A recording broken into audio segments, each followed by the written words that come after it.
Pendant des années et des années, j'ai vraiment été prisonnier de mon corps. Dans cette espèce de prison de peau sèche dans laquelle je me sentais pas bien.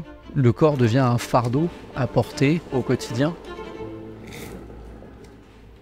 Je m'appelle Théo, donc j'ai 24 ans. J'ai de l'eczéma depuis l'enfance. La première fois que j'ai finalement compris que la maladie allait rester à vie, c'était compliqué de me projeter d'un point de vue professionnel, d'un point de vue personnel. La dermatite atopique, elle est visible à la face du monde. On a l'impression qu'on nous résume à ça, alors que plus souvent c'est nous-mêmes qui nous résumons à ça. Quelqu'un avec de l'eczéma, quelqu'un avec des plaques, quelqu'un qui va se démanger souvent, devoir penser toujours à la maladie en premier avant de penser à soi. C'est très usant.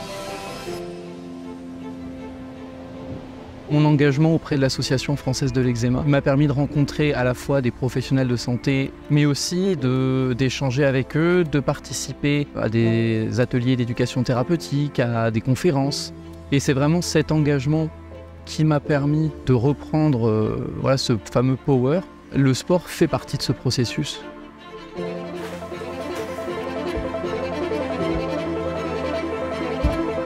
Avec la maladie, le sport, c'était très compliqué. Chaque mouvement, on sentait la peau qui tirait, ça ouvrait même à certains endroits des plaies. Alors j'ai repris peu à peu, kilomètre après kilomètre, on reprend de la confiance.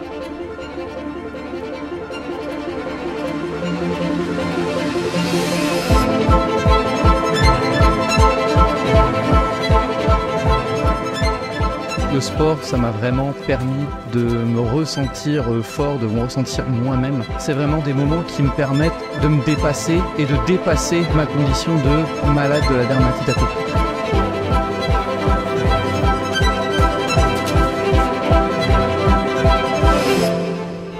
Aujourd'hui, je suis beaucoup plus optimiste sur l'avenir. Ça fait partie de mon corps, ça fait partie de ce que je suis. Je me suis construit aussi avec cette maladie, grâce à la maladie.